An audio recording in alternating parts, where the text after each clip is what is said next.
Hello, you are welcome to Daily Meditations. Let us pray. In the name of Jesus.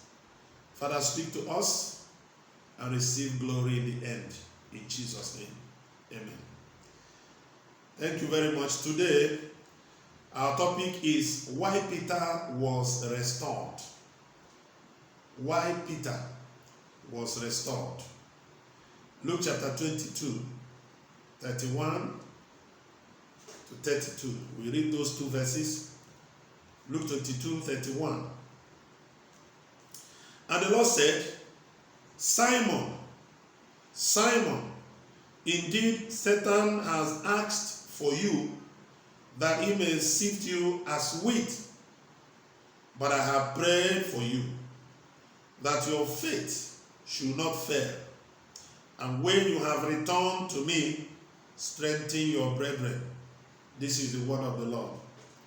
Thanks be to God.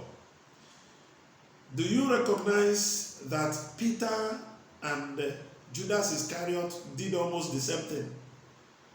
But Judas Iscariot perished, but Peter was restored. Have you thought of it? Now, there is a reason for that.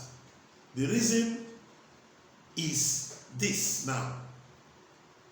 Now, Jesus prayed for Peter. If you read this place from the original translation, you would understand that Jesus said, he said in that verse 31, he says, Simon Peter, Simon, Simon, indeed, Satan has asked for all of you, but I have prayed for you, Peter. Satan asked for everybody, but Jesus chose to pray for Peter. Precisely Peter. Jesus prayed for him. And that was the reason why when Peter failed by denying Jesus, he was able to be recovered. He didn't perish. He didn't kill himself. His faith did not fail. Jesus said, Satan decided, he has been desiring to mess all of you up. But Peter had prayed for you. And he gave Peter assignment, when you are now recovered, look at what you are going to do. Now what we get from there, Peter was recovered because of the intercession of Jesus. The ministry of intercession is a call for every believer. It is time for us to know that Satan has desired to sift people, Christians, unbelievers, everybody. The devil has no hope of restoration, and he's doing everything possible to get as many as possible into hell with him. Choose to pray for people. Choose to pray for your pastors. Choose to pray for your colleagues. Choose to pray for brethren. Choose to pray for people in authority, so that the hand of God will secure them from perishing.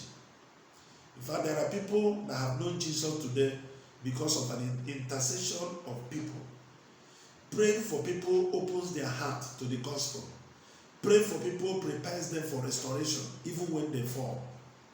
I pray for you that prayers of intercession will go on your behalf. And the plan and purposes of the enemy concerning you will always fail. And I pray for you that your faith will never fail. In Jesus' name, amen. Eternal Father, thank you for speaking to us. Blessed be unto your holy name forever. In Jesus' name, amen. Thank you. Remain blessed.